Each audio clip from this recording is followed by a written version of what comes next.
Bon, alors, c'était obligé de commencer les interviews, les entretiens avec les participants au village gâtinais de ce label Valette, avec une créature de rêve, une petite fée. Elle s'appelle Maïke Van Noort. Elle est bouquetière. Voilà. Et regardez, bon, alors Pascal passe avec sa caméra tout ce que nous propose Maïke. Moi, je trouve ça d'une fraîcheur, d'une poésie absolue. Maïke, comment tu t'es dirigée dans cette incroyable activité? Pour tout vous dire, j'étais un peu perdue dans mes études. Et mon papa est agriculteur, il fait des pivoines. Et je me suis dit pourquoi pas, les fleurs ça m'intéresse beaucoup et pourquoi pas faire cette aventure avec lui. Du coup on a commencé à faire les marchés vers l'agglomération montargoise. Et après on a planté des glaïeuls, des fleurs. Et je me suis retrouvée à faire des couronnes en fleurs séchées au festival La Valette pour le plaisir et aussi un peu pour me faire connaître. Bien, voilà. super. Et alors, tu disais que bon, tu faisais quoi comme étude et alors, tu as décidé de bifurquer et de faire ton CAP de fleuriste. Hein, Ouais. voilà. Au départ, je voulais faire une école pour faire pilote de ligne.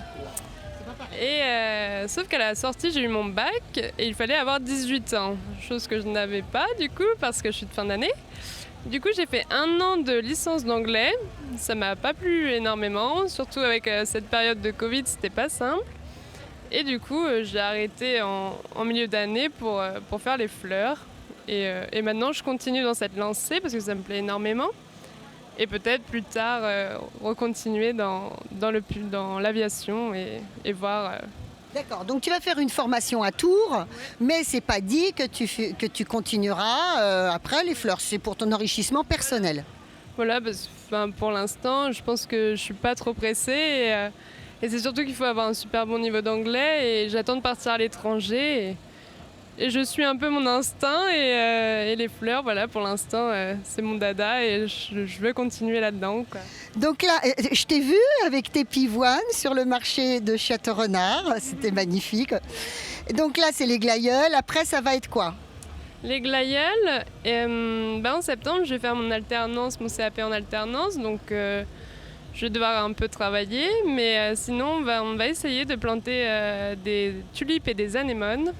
Mais pour ça, on attend de voir un peu. Mais pour l'instant, on a les pivoines et les glaïeuls. Donc, c'est déjà une charge de travail assez lourde, mais voilà. Parce que tu n'es pas seulement belle derrière ton échoppe à faire des petites couronnes, mais tu es aussi à la production, tu es la main dans la terre, tu coupes tes fleurs le matin, etc. Par exemple, ce matin, avant de venir, il faut aller dans le champ, couper les glaïeuls qui sont prêts. Et la journée, je suis au festival à faire vos couronnes de fleurs séchées. Et le soir, je reviens pour recouper des fleurs. C'est un petit rituel, mais c'est sympa. Alors voilà. Alors, en fait, Maïke ne sait pas encore où elle va vendre ses couronnes après, parce que moi je lui dis c'est tellement beau, il faut absolument qu'on trouve des endroits où trouver les couronnes de Maïke. En attendant de le savoir, eh bien voilà, ça s'appelle Bloom & Co, voilà. Ça se trouve à Saint-Hilaire-sur-Puiseaux. On va vous mettre les coordonnées sur le petit reportage. Et puis prochainement, à mon avis, dans les boutiques du Montargois qui ont un peu de goût et le sens de la poésie. Voilà. Merci Maïke. De rien.